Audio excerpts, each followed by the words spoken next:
Deputado Federal Kim Kataguiri.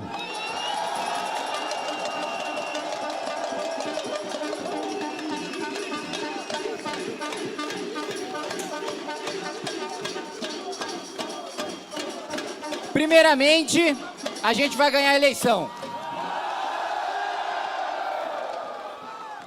Porque nós teremos o nosso grande momento. E é um grande momento, primeiro.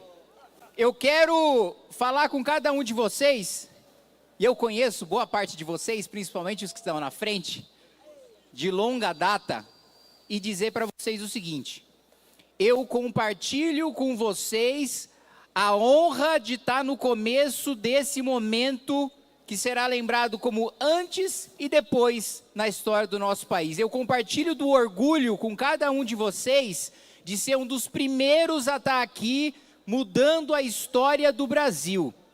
Nós somos um exército indestrutível. E nós somos um exército indestrutível por uma razão muito simples. Nós passamos pelo inferno juntos. Durante esses 12 anos de Movimento Brasil Livre, e vários de vocês estão há anos com a gente organizou as maiores manifestações da história do país. Enquanto Bolsonaro estava lá elogiando o Zé Dirceu, prestando continência para o Aldo Rebelo, a gente estava derrubando a Dilma. Enquanto o Zema estava trabalhando com o papai, a gente estava lá destruindo o governo mais corrupto da história do nosso país. Nós fomos a pé de São Paulo até Brasília para protocolar o impeachment da presidente Dilma Rousseff. Tentaram me matar, me atropelaram no caminho. À época, a falsa oposição tucana, que era contra o impeachment, a gente teve que empurrar a classe política ladeira acima.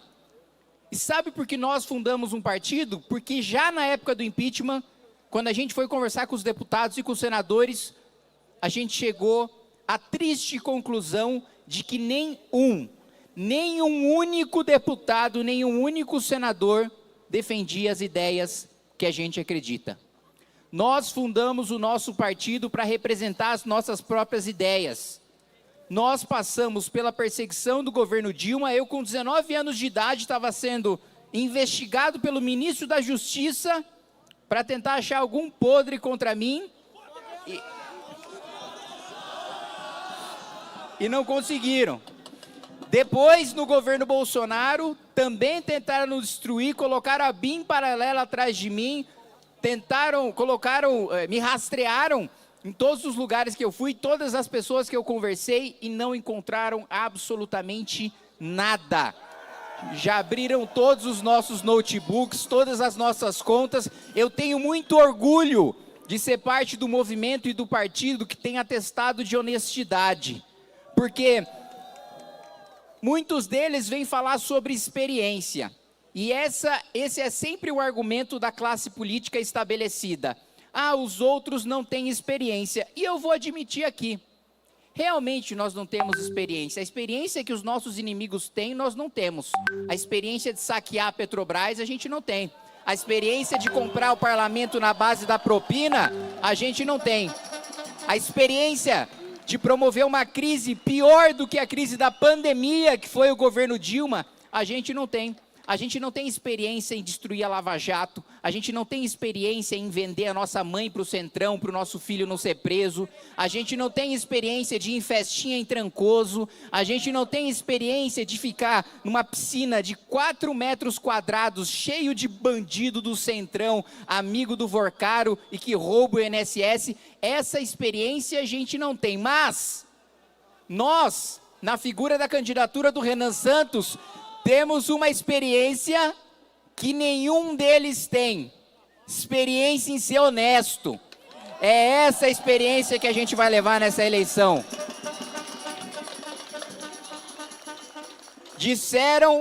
Começaram rindo da gente. Ah, um bando de moleque vai formar um partido político. O presidente da República não conseguiu e a gente conseguiu. O bando de moleque montou partido. O presidente não montou. Depois falaram, ah não, vai ser irrelevante, a candidatura vai dar traço. E foi 1, 2, 3, 10 e vai até 20, 30, 40, até 50, 55%, quando a gente vai derrotar o Lula no segundo turno.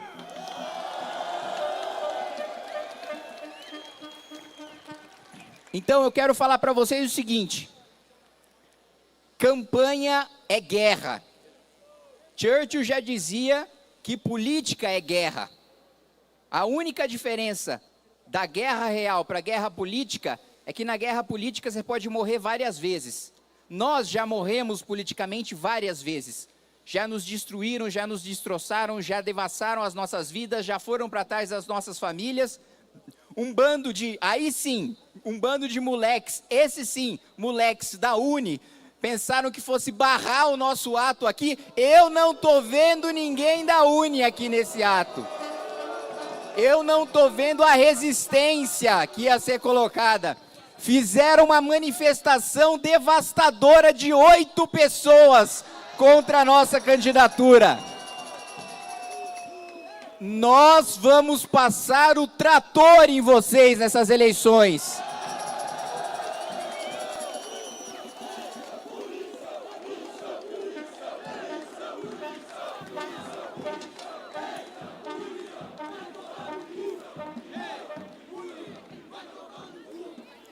Agora que a gente já falou das crianças que ficam comendo areia no parquinho, achando que fazem política de verdade nos seus centros acadêmicos, vamos falar de política real.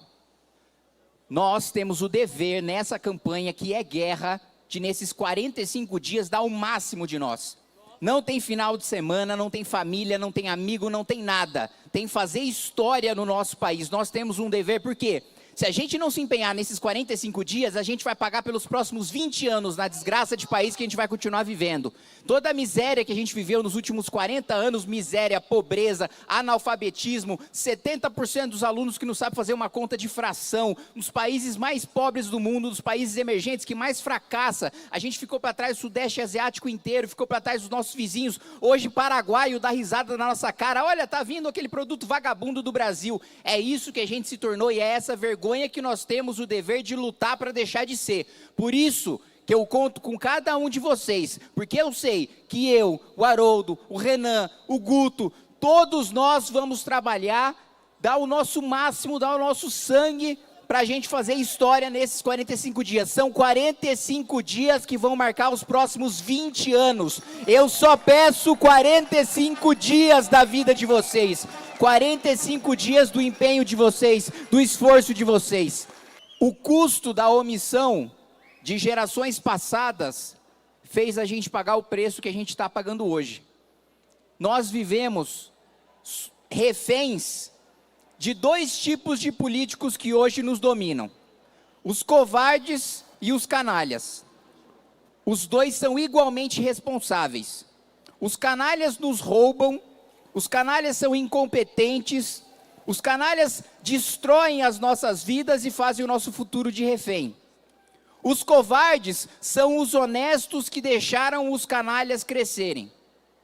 Nós somos os corajosos, nós somos aqueles que vão dar a cara para bater, que vão ser a ponta de lança da transformação do nosso país, e aqueles que tijolo por tijolo, trincheira por trincheira, luta a luta, guerra a guerra, vão transformar esse país numa das 5 nações mais poderosas do mundo. Eu não quero só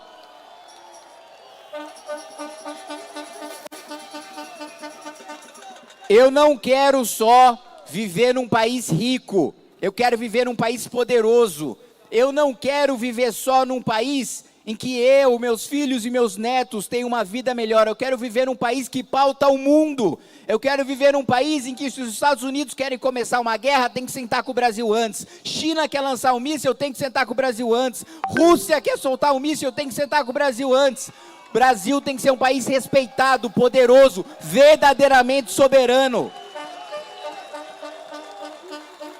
Hoje nós não temos soberania. Soberania só é uma palavra que, de maneira infantil, os petistas descobriram ontem e saem repetindo por aí, feito papagaio. Mas nós não somos um país soberano hoje. Se qualquer país quiser nos invadir, nós estamos sem defesa. Qualquer um pode entrar e pode invadir. Isso não é um país soberano, isso é uma piada. Nós estamos destruídos.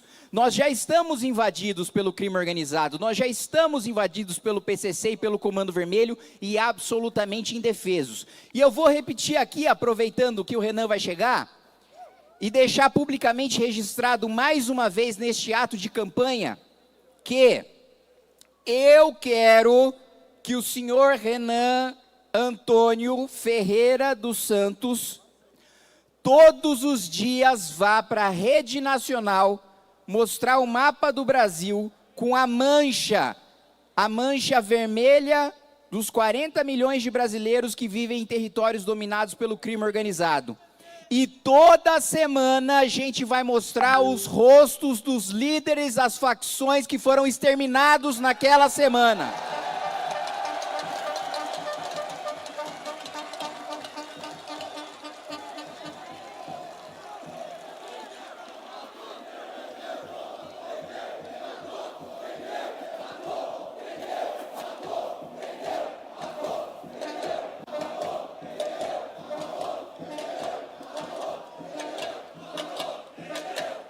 Primeiro ano de mandato, não vai ter 1 centímetro do território do Brasil que o presidente da República não possa pisar.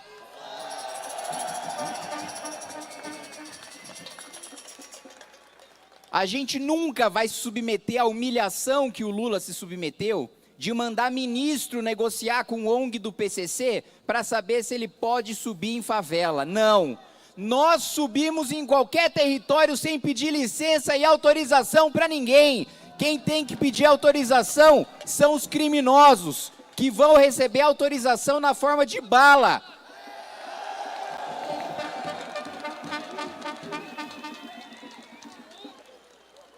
Por isso, mais uma vez eu conclamo cada um de vocês, nós temos 45 dias para fazer história nesse país. Se a gente não vencer nesses 45 dias, a gente vai pagar pelos próximos 20 anos. O próximo presidente da República vai nomear 4 ministros do Supremo Tribunal Federal. Nós vamos demorar décadas para reverter esse estrago se a gente não der a nossa alma para vencer essas eleições, para construir esse país, para construir um futuro melhor para as futuras gerações. Por isso eu conclamo cada um de vocês e passo a palavra agora para aquele que vai nos liderar em todo esse processo, o futuro presidente da República Federativa do Brasil, Renan Antônio Ferreira dos Santos.